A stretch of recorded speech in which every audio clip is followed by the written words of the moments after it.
2026년도 신년 첫 주 예배할 수 있어 하나님 앞에 감사합니다. 근데 해는 바뀌었지만은 달력 한 장 새로 바꿔 단 거 말고는 사회나 정치, 경제 변한 게 아무것도 없고 우리에게 안정을 주는 거, 새로움은 아무것도 없습니다. 한 자리 해먹고 싶은 사람들이 득실거리고 하고 싶은 사람은 많은데 국민들한테 새로운 정책을 내놓는 사람이 하나도 없어요. 전부 있는 거 갈라주는 거 말고는 새로운 정책을 살리겠다, 정책을 내놓는 사람, 국민들에게 안심을 주고 희망을 주는 사람이 아무도 없어요. 여러분들 많이 유튜브 많이 보실 거예요. 내가 원하는 대로 보고 싶은 거 정치라면은 정치를 3번만 클릭해도 보기 싫은 걸 안 보거든요. 보고 싶은 것만 3번 클릭하면 계속 알고리즘을 타고 그쪽 소식이 들어오고, 문화에 관심이 있어 그쪽으로 클릭하면 계속 그쪽으로 타고 들어오고, 그러니까 그 알고리즘을 따라서 하는 거예요. 근데 그 알고리즘을 따라서 퍼즐을 맞춰보면 복잡하게 하나도 안 맞아요. 로봇이 지금 미국에서는 자동차를 밤낮 없이 거는, 노조도 안 하지요. 담배 피우러 나도 안 나가지요. 명절도 없어요. 쉬는 시간도 없이 생산을 하는 거예요. 사람이 몇 사람 필요 없다는 거지. 자동차는 기계를 밤낮지하로 만들어내니까 엄청나게 많아지는데 인력이 필요 없으니까 실업자는 늘어나고, 그러면 저가로 자동차를 많이 만들어내면은 그건 좋은데 사게 살 수 있으니까, 문제는 일자리를 잃은 사람은 소득이 없으니까 차를 못 사는 문제가 생깁니다. 인간이 한쪽이 성장하고 발전하는 것 같지만은 퍼즐을 맞춰보면은 굉장히 복잡해지고, 이 퍼즐을 맞춰보면은 때가 가까웠다는 거 말고는 인간에게 다만 조금의 편리함을 주지요. 기술 문명이 주는 것은 편리함이에요. 그러나 성령의 역사는 삶의 방향을 바꿔주는데, 우리가 지금 어느 알고리즘을 타고 살아야 됩니까? 세상이 주는 소식은 듣고 나면 머리가 아파요. 복잡해요. 희망이 없고 한숨만 나와요. 그런데요, 저는 누가 유튜브를 더 많이 보는지 모르겠어요. 저는 사실 유튜브를 보는데 많이 볼 시간은 없어요. 왜냐하면 내 할 일이 밤낮 쥐하로 있기 때문에. 저는 세상 알고리즘을 타고 들어가면은 나도 거기서 못 빠져나올 것 같아요. 오직 우리 예수 믿는 사람은 성령의 인도하심을 따라 성령의 알고리즘을 타고 말씀이 깨달아지고 영감을 받는 성령의 체험하시는 여러분이 되기를 주님의 이름으로 축원합니다. 목사는요, 밤낮 죄하로 하나님의 말씀을 묵상하지 않으면은, 성령의 은혜를 사모하지 않으면은, 영감을 주시지 않으면은 성경을 단 한 구절도 풀어낼 수가 없어요. 여러분, 작곡하는 사람이 영감이 없으면 곡을 만들어낼 수 있겠어요? 우리 꽃꽂이 하는 권사님이 오늘 일부 예배 드리고 가시니까 없으니까 말인데 30년 동안 화구가 같은 형이 하나도 없었어요. 화형이 같은 게 하나도 없었어요. 예술의 어떤 영감을 받아야 할 수 있는 거예요. 영감을 못 받으면 곡을 못 만듭니다. 시인이 시를 못 쓸 거고 작가가 글을 못 쓸 거예요. 근데 그거는 세상적인 거고 육에 관한 거지만은, 하나님의 영감을 받지 못하면 하늘의 소식을 기록을 해 주어도 검은 건 글자고 흰 거는 종이지, 스토리는 이해를 하겠는데 이게 우리에게 주는 메시지는 뭔지를 알아먹을 수가 없는 거예요. 그래서 우리 예수 믿는 사람은 세상 알고리즘에 끌려들지 말고 성령의 인도하심에 끌려들면은 뭘 주느냐? 지혜를 주는 줄로 믿으시기 바랍니다. 사람들이 얻지 못하는 지혜를 주는 거예요. 제가 오래전에 말씀드렸죠. 인간이 상상하는 건 다 이루어진다고. 꿈 같은 소리라 그랬을 거예요. 왜 인간이 상상하는 건 다 이루어지느냐 하면, 인간의 상상은 누가 만들었어요? 인간을 만드신 분은 하나님이에요. 하나님께서 인간에게, 우리가 이루어지지 않는 건 상상이지만은 구체적으로 실현될 가능성이 있는 걸 상상하게 합니다.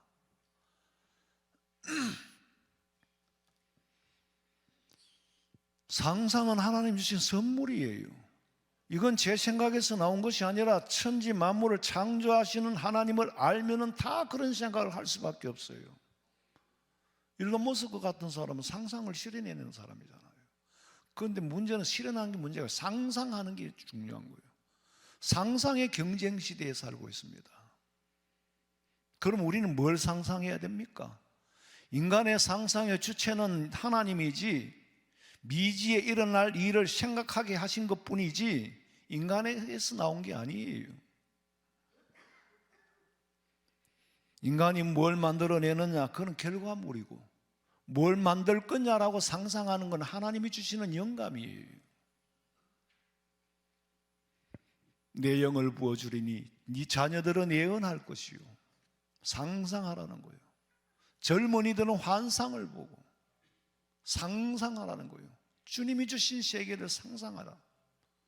늙은이들은 꿈을 꾸리라. 하늘나라의 꿈을 꾸는 거예요. 하나님이 주신 환상은 가상의 세계가 아니에요.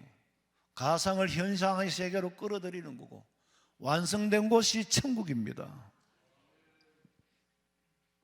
상상의 경쟁 시대에 살아요. 누가 어떤 상상을 하느냐. 문명이 아무리 발달해도 하나님의 뜻이 이루어지는 것뿐이지 하나님을 뛰어넘을 수는 없습니다. 제가 어렵게 처야 시간에 말씀드렸죠.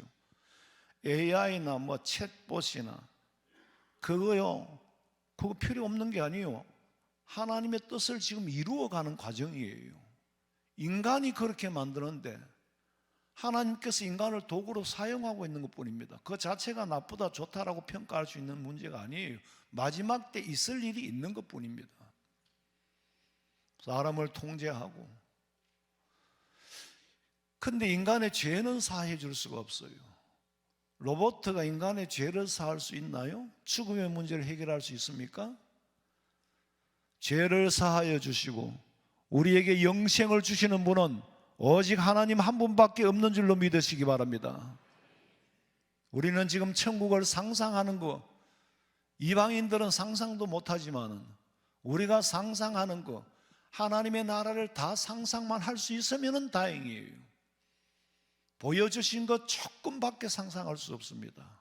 그 상상마저도, 그 바울에게 보여주신 것마저도 바울은 가히 사람의 말로 일러줄 수 없다라고 말했습니다. 구약시대에 엘리야가 성령 충만했죠. 근데 엘리야가 죽지 않고 성천한 사람이잖아요. 근데 그 엘리야를 졸졸 따라다니는 제자 엘리사가 있었어요. 그 엘리사가 졸졸 따라다녔는데 엘리야가 엘리사한테 말하기를, 야, 너는 도대체 내가 살아있는 동안에, 땅에 있는 동안에, 그러니까 성천하기 전에 네가 원하는 게 뭐냐? 내가 들어줄게. 네가 원하는 게 뭐냐 그랬더니 선생님이 받은 영역을 갑절이나 주시옵소서. 근데 엘리야가 그러면 어떤 영역을 가졌길래, 그 영역에서 능력이 나오는 거거든요. 어떤 영역을 받았길래 엘리사가 갑절이나 받고 싶어 했느냐? 열왕기하 2장 8절에 보니까 엘리야가 겉옷을 벗어서 둘둘 말아가지고 요단 강물을 내리치니까 요단 강물이 갈라지고 두 사람이 마른 땅 위로 건넜다는 거예요. 이 은혜를 체험한, 성령의 능력을 체험한 사람, 그러니까 나도 갑절이나 받기를 원한다 그랬어. 그리고 역사를 말하려면은 학문적인 게 돼서 복잡합니다만은, 구약 예언이 끝나고 중간기 300년이 있었어요. 역사가 잘라진 게 아니고 예언이 끊어졌어요. 그냥 암흑기죠, 사실은. 근데 300년 후에 어느 날 세례 요한이 나타났어. 회개하라, 천국이 가까웠다고 했는데, 세례 요한은 이름은 신약 성경에 기록되어 있지만은 구약의 마지막 선지자입니다. 예수님 전에 오셨으니까. 그리고 이제 예수님 십자가에 죽으시고 부활하시고 성천하시면서 보혜사 성령을 보내주겠다. 그래서 마가 요한 다락방에 성령의 불이 혀에 불의 혀같이 임하심으로 성령 받은 사람으로 통하여서 초대 교회가 시작된 거예요. 구약시대엔 교회가 없었지요. 그런데 한편 성령 받지 못한 제자들은 예수가 진짜 메시아라면은 어떻게 십자가에 죽을 수 있느냐, 실망하고 다 도망갔어요. 왜 실망했습니까? 아니, 메시아라고 와서 로마의 식민지에 있는 우리를 해방시키 주기를 원했는데, 해방은커녕 그 로마의 정권, 로마의 빌라도의 법정에서 사형 선고를 받고 십자가에 죽으시니 실망할 수밖에 없다는 거예요. 그럼 뭐가 잘못됐습니까? 이스라엘 백성들의 메시아관이 잘못됐다는 거예요. 여러분, 목사는 기도하고 성경 연구하고 하나님이 주시는 영감으로 성경을 해석해서 가르치는 사람이지, 목사는 체육 선생님이 아니에요. 목사는 축구 선수도 아니에요. 그런데 목사님이 축구 선수가 되어주기를 원했단 말이에요. 목사님이 할렐루야 축구단에 들어와가지고 찹딱하면 골인이고 그렇게 되어주기를 바라는 거예요. 그럼 목사관이 잘못된 거예요. 목사의 본질은 하나님의 앞에 기도하고 말씀 연구할 때 영감을 주시면 성경을 해석해서 가르치는 게 목사의 본질입니다. 친교가 아니에요. 그거는 목양이지요. 그런데 예수님이 이 땅에 오신 것은 니들이 생각하는 로마에서 해방이 되는, 그거는 별게 아니야. 해방된 들 네가 몇 년이나 살겠어.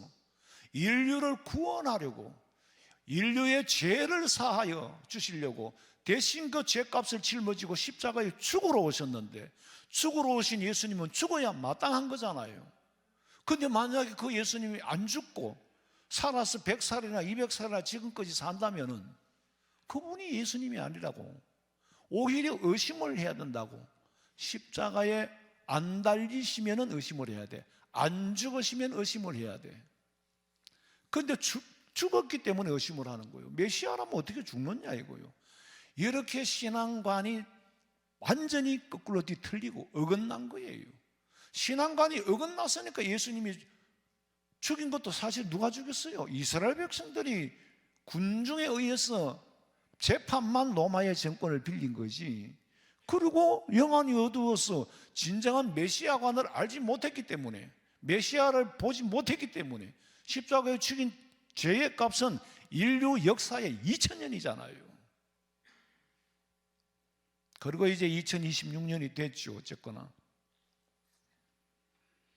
믿음은 내 생각에서부터 시작되는 게 아니에요. 성령 받음으로 참 믿음이 시작되는 줄로 믿으시기 바랍니다. 예수님에게 제자, 예수님마저, 제자들마저 예수님을 의심을 했단 말이에요. 하나님이 하시는 일을 인간의 생각으로 해석을 하고, 인간의 생각으로 질문을 하고, 인간 생각으로 질문하고, 인간 생각으로 답을 얻기를 원하는 거, 그게 잘못된 거예요. 우리는 오늘 이 자리에 한 자리에 모였는데 제 각기 원하는 바가 다 다르다면 사실은 하나가 돼야 돼요. 주님의 나라를 사모하는 그 사람이 주님의 백성인데, 1000명이 모이고 10,000명이 모여도 주님의 나라를 사모하는 사람이 아니라면 그리스도인이 아니에요. 드러내놓고 의심했던 사람이 예수님의 제자 도마예요. 도마는 부활하신 예수님, 제자들한테 그 말을 듣고도 나는 내 눈으로 안 보고는 안 믿겠다는 거예요. 요한복음 20장 25절 봐요. 다른 제자들이 그에게 이르되 우리가 주를 보았노라 하니 도마가 이르되 내가 그의 손에 못자국을 보며 내 손가락을 그 못자국에 넣으며 내 손을 그 옆구리에 넣어보지 않고는 믿지 아니하겠노라. 그래도 예수님은 이 불신하는 도마를 내가 선택한 제자라고 끝까지 버리지 않고 예수님께서 어떻게 하셨어요? 27절. 도마에게 이르시되 내 손가락을 이리 내밀어 내 손을 보고 내 손을 내밀어 내 옆구리에 넣어보라. 그리하여 믿음 없는 자가 되지 말고 믿는 자가 되라. 도마가 대답하여 이르되 나의 주님이시오 나의 하나님이시니이다. 도마가 손가락을 넣어보고는 당신은 주님이요 당신은 하나님의 아들이라. 여기까지는 좋았어요. 제자들도 다 그렇게 믿었는데, 아니 그 예수님이 하늘로 승천할 거라고는 상상을 못한 거예요. 아니 그렇게 말씀하시고 그렇게 죽으시고 기사와 표적을 행하시던 하나님이 예수님이고 예수님이 하나님인데 승천을 해버리고 땅에 안 계시면 누굴 믿겠습니까? 그때 예수님 말씀하시기를 1장 4절에 보니까 사도와 함께 모이사 그들에게 분부하여 이르시되 예루살렘을 떠나지 말고 내게서 들은 바 아버지께서 약속하신 것을 기다리라. 그 약속하신 내용이 뭡니까? 16절에 내가 아버지께 구하겠으니, 그 약속하신 그 내용을 아버지께, 성부 아버지께 구하겠으니, 그 하나님 아버지가 또 다른 나 예수, 몸으로 온 예수는 성천하고 나 대신에 누구를? 보혜사를 너희에게 주사 영원토록 너희와 함께 있게 하리라. 몸으로 오신 예수님은 성천하고 이 땅에 안 계십니다. 누구를 보냈어요? 성령 하나님을 보낸 거예요. 성령 하나님이 언제까지? 영원토록 너희와 함께 있게 하리라.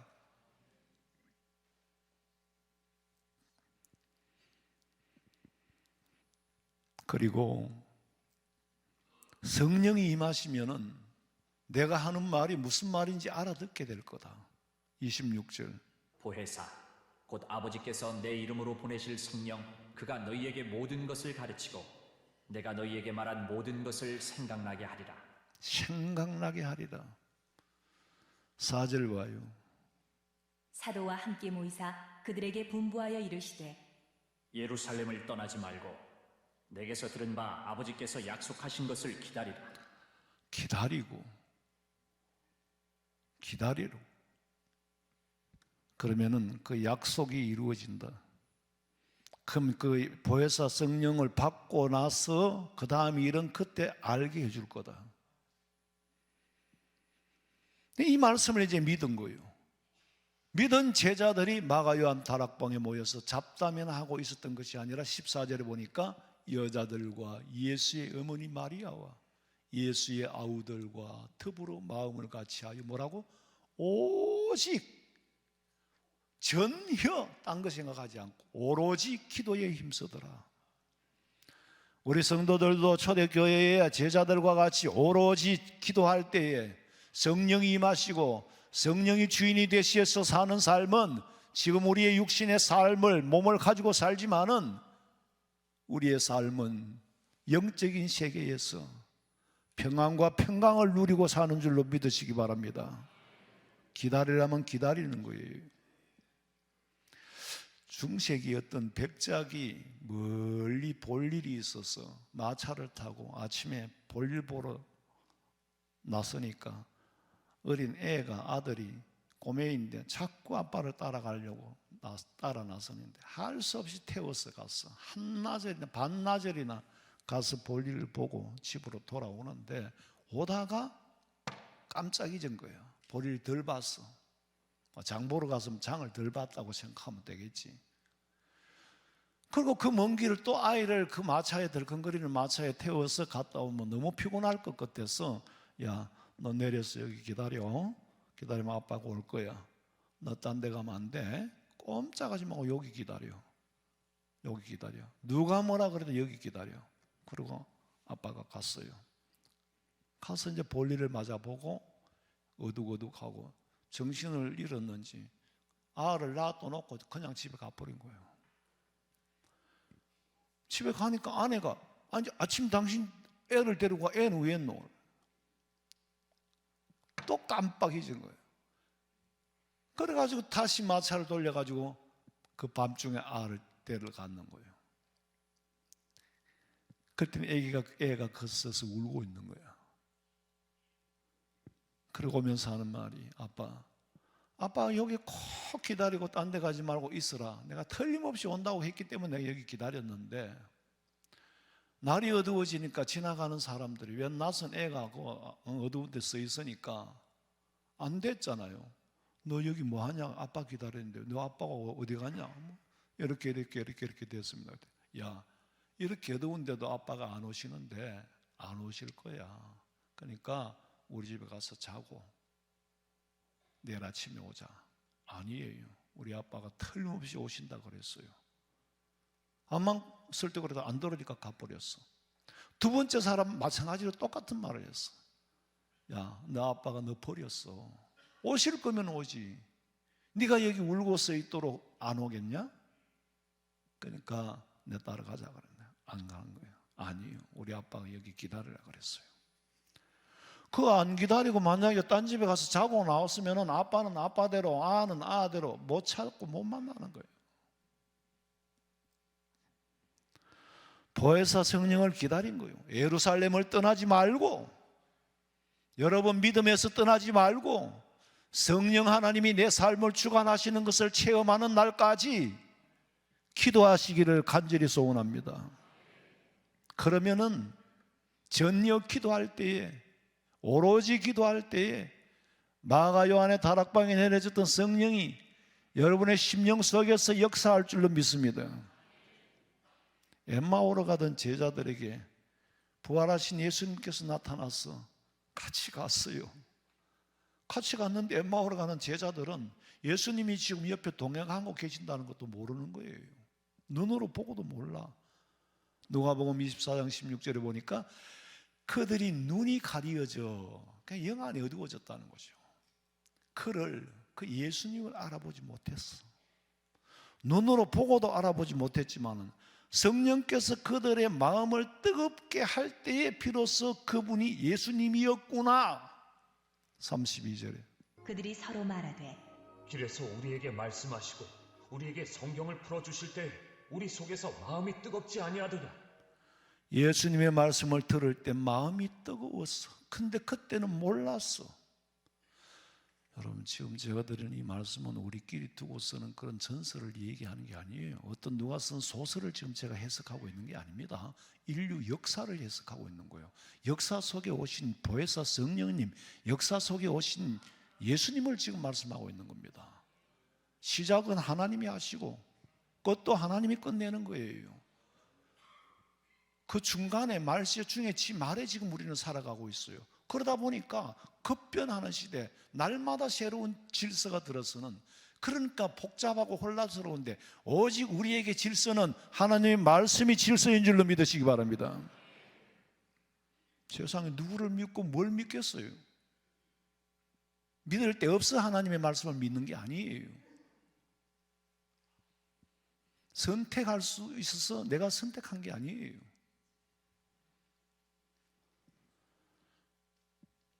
예수님이 그가 그때는 몰랐는데 이상하게 그분이 말씀을 하실 때 우리 마음이 뜨겁지 않더냐. 성령을 보낼 때에 하늘로부터 급한 강하고 바람 같은 소리가 임했고 불의 혀같이 갈라지는 것이 있었고 흩어졌던 언어가 통일이 됐고, 바벨탑을 쌓을 때에 하나님이 언어를 흩으셔. 원래는 그 언어와 구음이 하나였더라. 그런데 바벨탑을 못 쌓게 흩었던 천하 각국의 사람들이 모여서 나는 내 말을 하는데 저 사람은 지 말로 알아들어. 말하는 방언만이 아니라 말을 알아듣는 방언, 언어가 통일이 되는 최초의 창조의 역사가 회복되는 것을 체험했단 말이에요. 그 맛배기로 보여준 거죠. 예수님이 제자들을 데리고 헤르몬 산에 가서 변화된 모습을 보였는데 베드로는 그걸 설명을 못해요. 그죠? 한마디로 빨래하는 자가 그렇게 하얗게는 못한다, 그거 말고는 표현을 못했어. 이대로 삽시다 그랬더니 예수님 아직은 아니야. 지금 때가 아니야. 하나님의 세계를 우리는 맛배기로 보여준 것만으로도 그야말로 환상에 빠지는 거예요.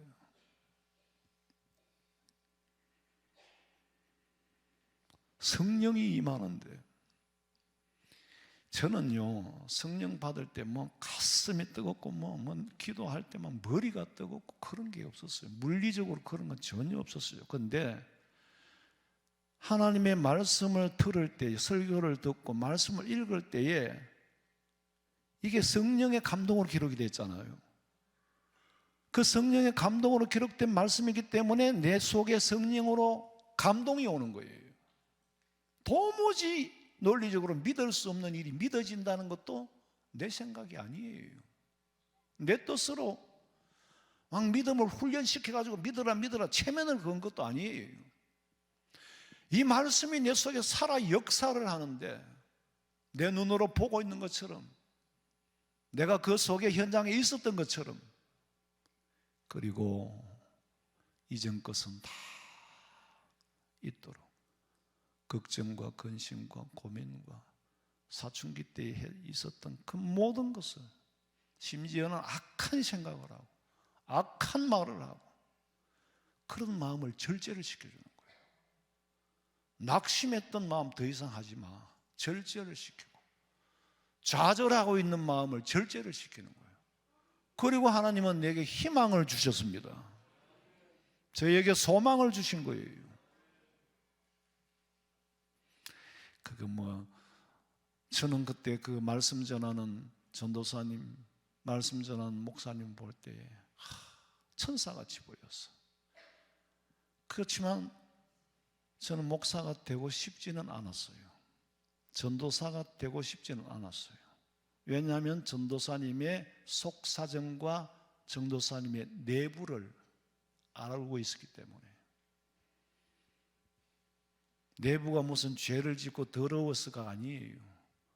설교할 때의 모습과 실제 삶은 너무나도 고통스럽게 살더라고. 너무나도 고통스럽게 살아. 근데 하나님 부르니까 어쩔 수 없이 사명을 감당해야 되는데, 하나님, 제가 믿음 생활은 하나님이 안 시켜도 내가 열심히 할 겁니다. 이미 체험을 했기 때문에. 근데 목회만큼은 좀 하지 말게 해달라고. 그러나 그거 부르시면 우리가 한거할 수 없어요. 그걸 불가항력적인 은혜라고 그러잖아요. 안 하면 죽을 것 같으니까. 그러니까 변질이 될 수가 없어요. 그리고 성령을 받으면은요, 세상을 보는 관점, 내게 주어진 현상, 내게 주어진 걱정, 근심은 해결할 수 없는 게 근심이에요. 주어진 상황에 보는 관점이 달라지는 거예요. 관점이 다르니까 해석이 달라지는 거예요. 고난과 근심 중에 내 신세가 왜 이러냐고 원망하고 낙심하고 타락하고, 그런데 그 사람이 성령 받으면 달라져요. 내게 주어진 고난을 보는 관점이 달라지고 해석이 달라지고 질문이 달라져요. 하나님, 왜 내게 이런 근심거리를 주었습니까? 라고 묻는 게 아니고, 하나님께서 내게 기도할 제목을 주셨구나. 우리가 그 시체계를 보면은 지금 우리는 점 하나를 찍고 영원한 세계에 갑니다. 지금 여러분이 가난하고 병들고 어떤 어려움 속에 있어도, 어떤 근심 속에 있어도 우리 모두는 점 하나 찍고 가는 거예요.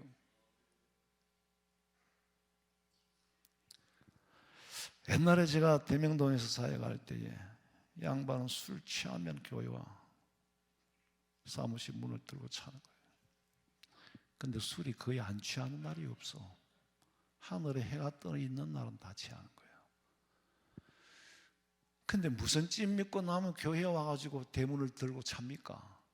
자기 마누라 찜 믿고, 마누라 배경 때문에. 그 마누라 우리 교회 여자 집사님이에요.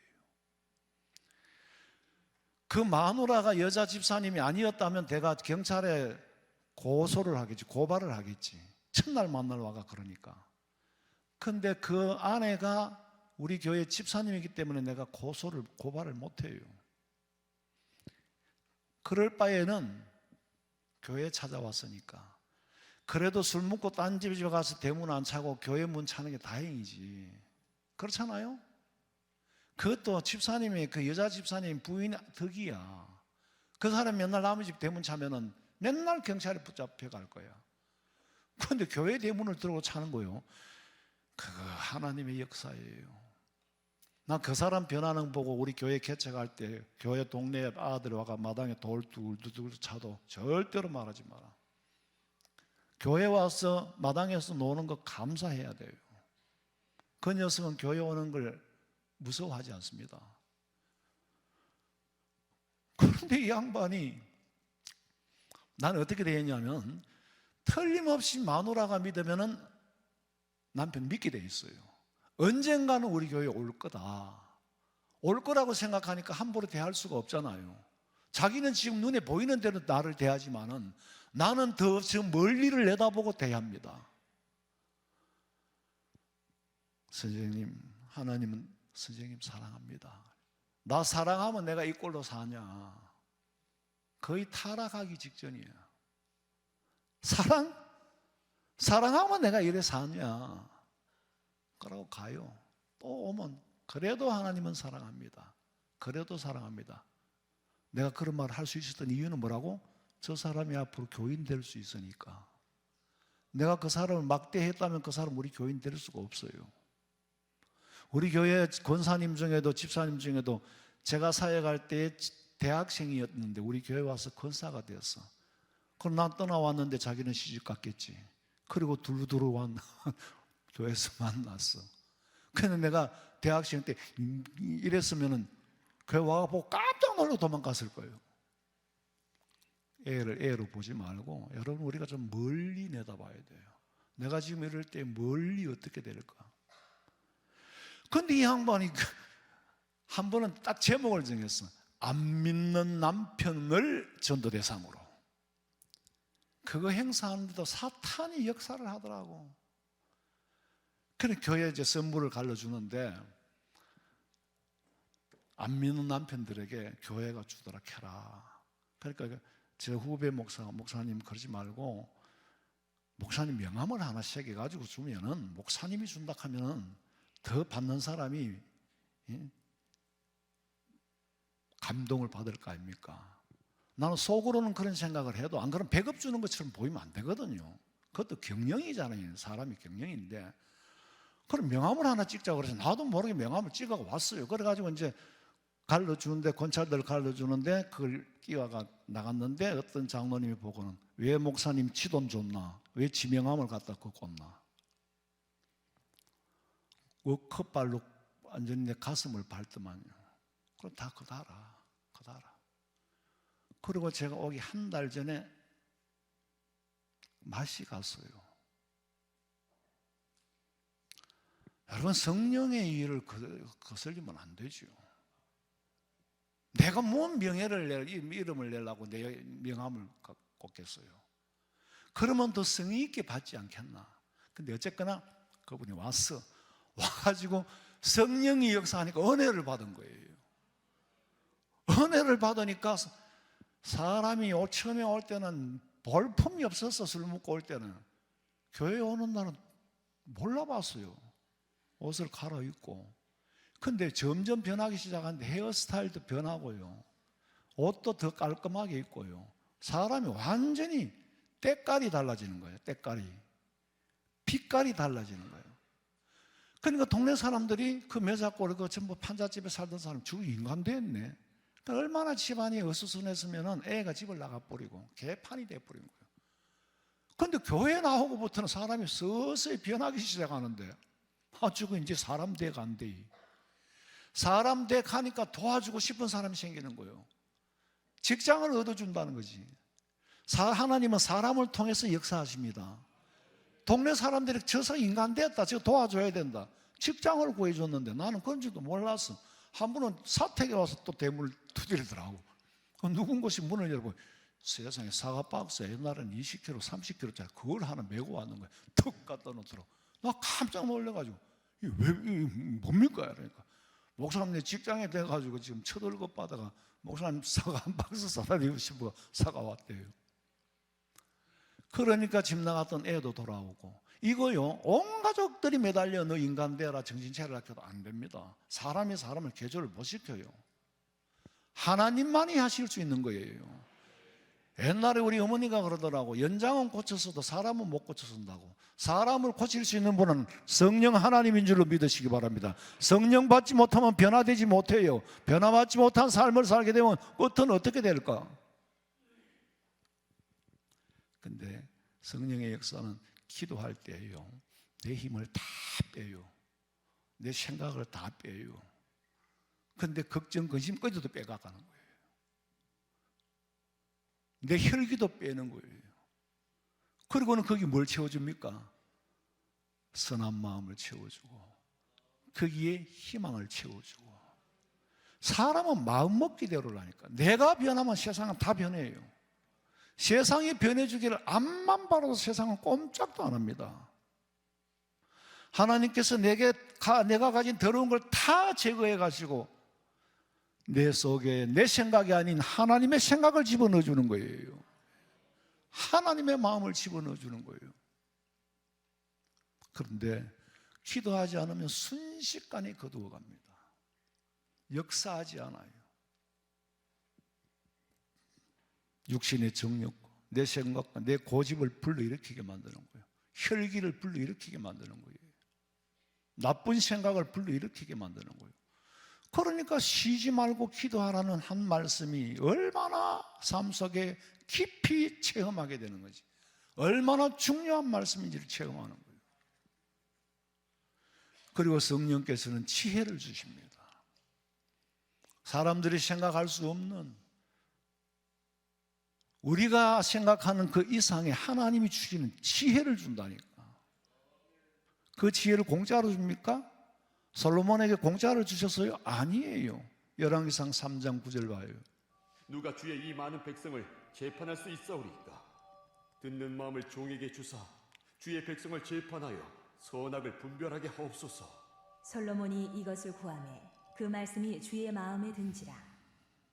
교회 일을 하든지 정치를 하든지 하나님이 주신 지혜를 얻지 않고는 아무것도 할 수가 없어요. 아무것도 할 수 없다니까. 하나님이 주시는 지혜가 아니면은 인간의 힘과 육신의 힘만으로는 아무것도 할 수가 없어요. 거기에 필요한 때에 필요한 지혜를 주는 거예요. 그래서 하나님 앞에 네가 뭘 구하냐? 구한 대로 내가 주겠다 그러니까 솔로몬이 지혜를 구한 거예요. 12절 읽어봐요. 내가 내 말대로 하여 내게 지혜롭고 총명한 마음을 주노니 내 앞에도 너와 같은 자가 없었거니와 내 뒤에도 너와 같은 자가 일어남이 없으리라. 솔로몬의 지혜 한 수를 배우려고 금은 보화를 사와서 각국에서 솔로몬에게 다 모였잖아요. 솔로몬은요, 이 땅에서 얼마나 누리고 살았으면은 인간의 누릴 수 있는 건 다 누린 거예요. 그래도 하나님이 주시는 옷 한 벌보다 못하다. 지혜 하나 얻으니까요, 다른 미천이 필요가 없는 거예요. 배우러 오니까. 그건 내가 본전 미천 등 한 개도 없어. 재판할 수 있는 지혜만 줬겠어요? 그런 정도의 지혜라면 무슨 일이든지 할 수 있어요. 그래서 솔로몬의 성전을 짓는데 금과 은을 돌같이 쓰더라. 우리가 하나님이 원하시는 일을 하면은, 우리 장로님들 앞에 계시지만은 제가 부목사로 사역할 때 나올 때 그랬어요. 나는 시간이 필요한 사람이지 돈이 필요한 사람이 아니다. 빨리 교회에서 내보내주기만 하면 좋겠다. 돈은 지천에 깔린 게 돈이다. 우리 박 장로님, 나 장로님이 앞에 계시는데 일을 크게 많이, 참 말 한 말씀 한 말씀이 큰 도움이 되죠. 그럼 바른 일을 하려고 하면 바르게 하나님 이런 장로님들 들어 서시는 거예요. 돈은 지천에 깔린 게 돈이다. 내가 떡 타먹고 노름하지 않는 이상은 올바른 일을 하려고 하면 하나님이 주시는 게 당연하지 않겠나. 아버지 뜻이에요. 성령께서 주시는 지혜는 내 생각도 내 마음도 아니에요. 내 마음 속에 들어와 계시는 성령 하나님, 주 예수 내 마음에 들어와 계신 후 변하여 새 사람 되고. 성령은 신학적으로는 이미 우리 속에 임재했습니다. 문제는 임재하신 성령을 손님 모시듯이 모셔놓고 있는 거예요. 성령의 음성 들을 생각을 안 해요. 뒷방에 모셔놓고 무시하고 있어요.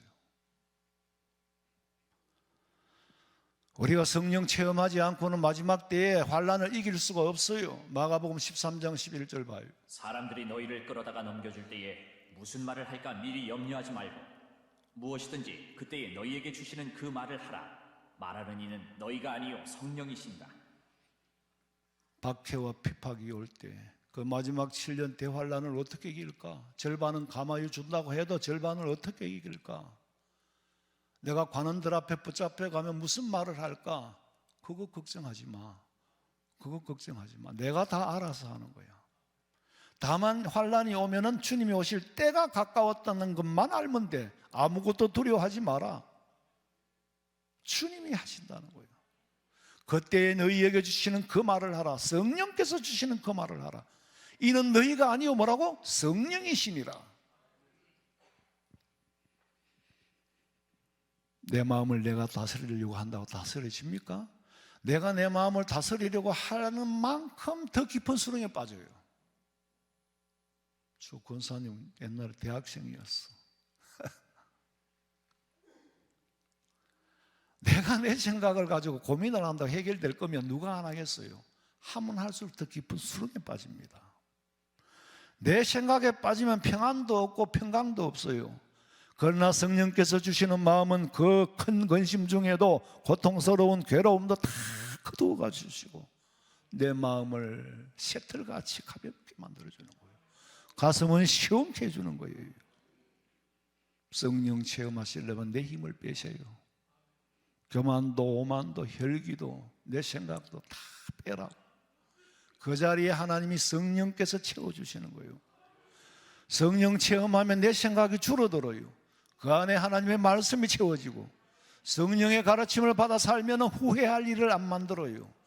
사탄에 이끌려 살면 구구절절히 후회할 일만 만드는 거예요. 후회할 걸 생각만 해도 그 자체가 지옥이에요. 여러분, 우리는 연습할 수 없는 인생을 삽니다. 목사가 목이 터져라고 외쳐도 귀에 안 들어가는 건 어쩔 수가 없어요. 여러분 마음속에 내재해 계시는 성령 하나님 불러내야 돼요. 기도로 불러내야 돼요. 그런데 무시하고 있으니까 성령이 역사하지 않는 거예요. 제가 어떻게 이 성령 체험을 표현할까? 세상 원리로는 비유를 적당하게 할 수가 없어요. 적당하게 할 수는 없는데 저 혼자 그런 생각을 해봤어요. 자동차가요, 연료가 가득 차 있어도 시동을 안 걸면은 차가 안 움직입니다. 그렇게 비유할 수 있을까? 그것도 완전히 적절하지는 않다. 아니면은 엔진은 있는데 연료도 채웠는데 키를 안 움직이니까 안 움직이면 그 말이나 같은 말이에요. 인간의 세상에 있는 것으로 비유를 하자니까 거기서 거기로 뱅뱅 도는데 더 이상은 설명할 수 있는 게 아니고 예수님 뭐라 그랬어요? 성령 받으면 너희가 알리라. 할렐루야. 받으면 설명이 필요 없어. 받으면 알리라 그랬어요.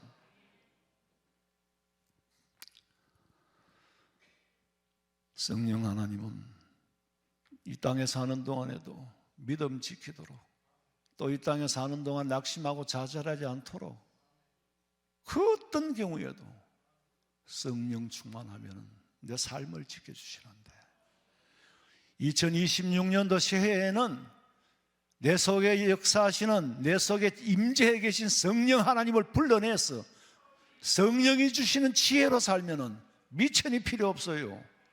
하나님이 사람을 불러서 나를 쓰게 하시고 사람을 이용해서 나를 살게 하신단 말이에요. 우리 성도들은 금년에 다 성령의 은혜를 체험하고 사시기를 주님의 이름으로 축원합니다. 아버지 하나님, 상투적인 구호를 내건 것이 아니라 아버지 성령의 은혜를 체험한, 아버지 그 체험을 어떻게 말로 할 수 있겠습니까?